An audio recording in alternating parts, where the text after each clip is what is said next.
Thanks very much for joining me. These are unprecedented moments in modern American history, and we have got to respond in unprecedented ways, and together. That is exactly what we're doing. Our grassroots political revolution is aggressively taking on Trump and the oligarchy, and we are making real progress. Over the last 8 weeks, I've been to 11 states: Nebraska, Iowa, Wisconsin, Michigan, Nevada, Arizona, Colorado, California, Utah, Idaho, and Montana, held 17 rallies, and have spoken to over 250,000 people. Most of these rallies were held in districts that are represented by Republican members of Congress.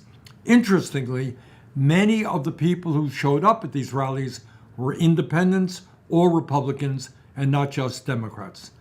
Representative Alexandria Ocasio-Cortez accompanied me at the most recent Fighting Oligarchy events, and she did a fantastic job. We are continuing to hit the road. This time I'll be going to Pennsylvania. On Thursday, I'll be doing a May Day celebration with Pennsylvania trade unionists in Philadelphia. On Friday, we'll be in Harrisburg for an evening event, and on Saturday morning, we'll be in Lehigh Valley. Congressman Chris Deluzio will be joining us for these events. If any of you live in these communities, please drop by. We would love to see you there. But it's not just about the rallies that we're focusing on.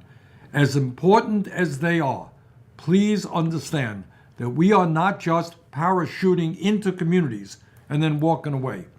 We're doing much more than that. We are working hard to build a sustainable, progressive, grassroots infrastructure, mostly focusing now on marginal congressional districts that have Republican members of Congress. We have already hired local organizers in Nebraska, Iowa, Wisconsin, and Michigan, with more to come. These organizers are putting together grassroots coalitions with great success. They have already organized well-attended meetings where community members come together to discuss local concerns. Over 400 folks were out in Michigan last week, and over 300 attended a meeting in Wisconsin. They are also organizing door-to-door canvassing, setting up phone banks, and engaging in social media. Bottom line here, we are not going to let the Republican representatives who prefer to hide from their constituents escape their responsibilities. Short term, as many of you know, there's a so-called reconciliation bill coming before Congress in the not-too-distant future. This horrific Trump legislation would provide $1 trillion in tax breaks for the 1% while making massive cuts to Medicaid, nutrition, housing, and other programs that working families desperately need. This bill has got to be defeated, and our efforts are putting pressure on vulnerable Republicans to vote no. Longer term, we want to see Republicans in these districts defeated in 2026 and Democrats regaining control over the House. If we can accomplish that, we'll be taking a giant step forward in stopping Trump's destructive agenda. Further, as many of you may know, and this is long-term thinking, we've just issued a call for progressives throughout the country to run for office, from school board to city council to state legislature to the United States Congress.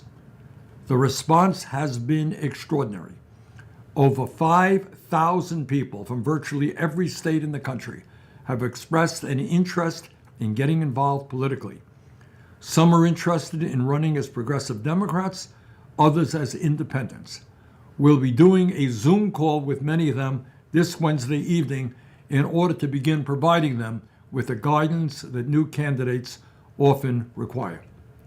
If you are interested in the possibility of running for office yourself, please go to berniesanders.com/run. That's berniesanders.com/run, and you can get information as to how you can proceed.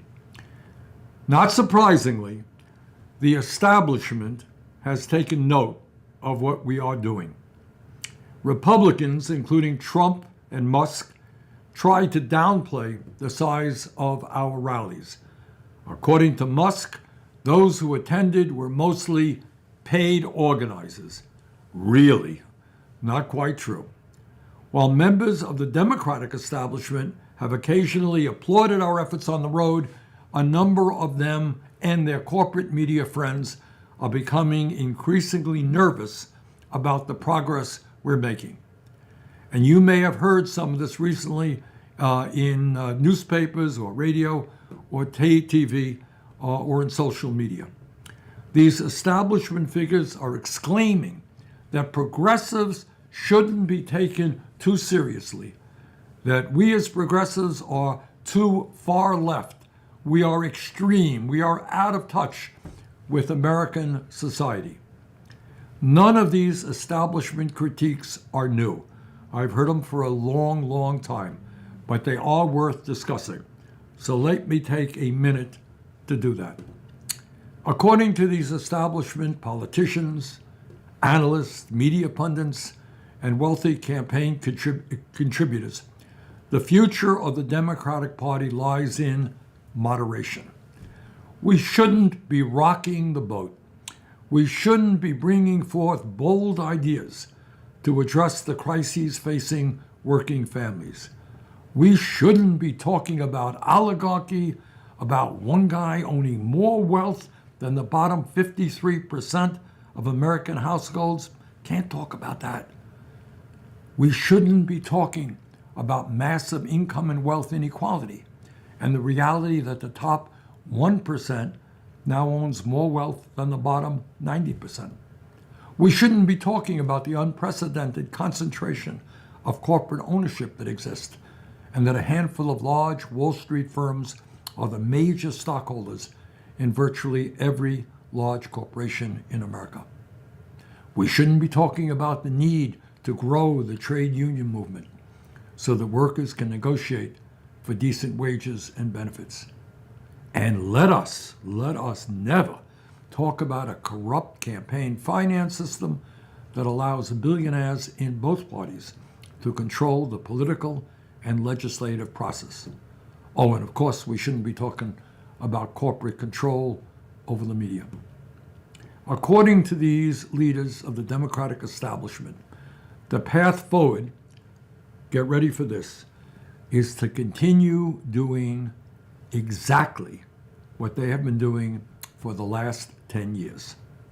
In other words, tell the world how bad Donald Trump is while continuing to defend a rigged and corrupt economic and political system that makes the rich richer while working families fall further and further behind.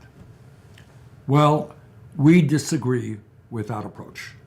Of course, we will continue to work with Democrats and anybody else to help lead the way in exposing Trump's pathological lying, his kleptocratic behavior, which enriches himself and his family, his disastrous economic policies, which benefit the rich at the expense of everyone else, his authoritarianism and his contempt for the Constitution, his foreign policy, which is alienating us from longtime friends and allies. We will continue to do that and more. But that is not enough.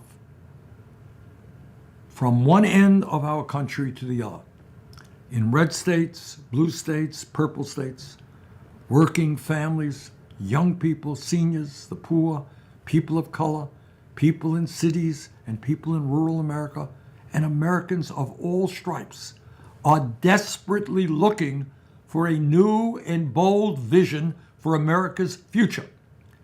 The status quo is not working and cannot and should not be defended. Let me repeat that. The status quo is not working and cannot and should not be defended. Simply stated, in the richest country in the history of the world, where our productive capabilities are exploding with new technologies, every man, woman, and child in our country can and should have a decent standard of living. This is not radical utopian thinking. This is not far left. This is what we can and should be achieving. This is what we should be fighting for. What is radical and unthinkable is that in the year 2025, in the United States of America, 60% of our people live paycheck to paycheck. And we have some of the highest rates of childhood and senior poverty of any major country on earth.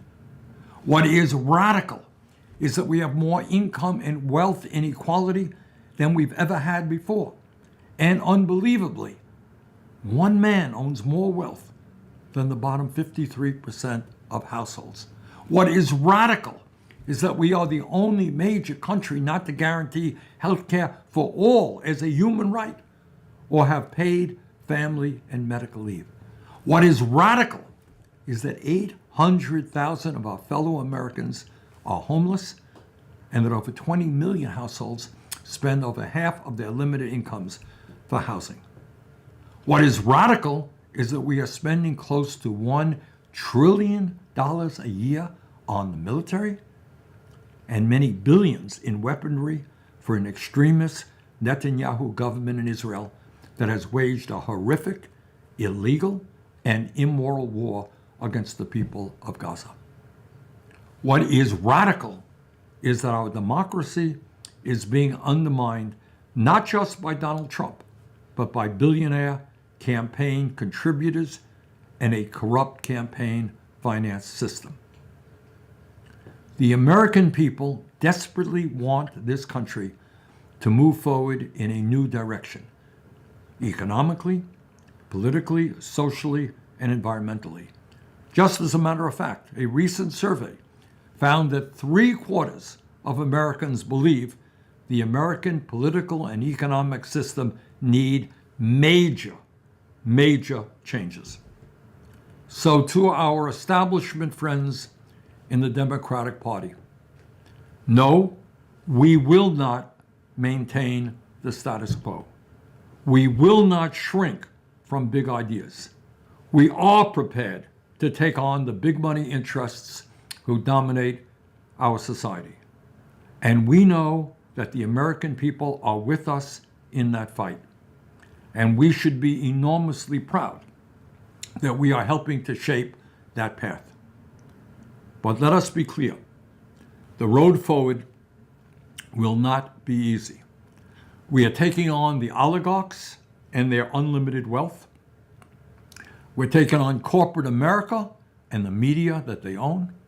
We're taking on Donald Trump and the Republican Party. And we're taking on the fossilized section of the Democratic Party, which cannot shake loose from their top-down politics, their wealthy campaign donors, and their super PACs. In this pivotal moment in American and world history, when the stakes are so high for our country and the entire planet, we should not underestimate the difficult challenges that we face. But that should not make us pessimistic. If we stand together, we have the power to create a government and an economy that works for all of us, not just a handful of billionaires. As Nelson Mandela, one of the great liberation leaders in modern history, reminded us, quote, "It always seems impossible until it is done," end quote. Let's do it. Thank you very much.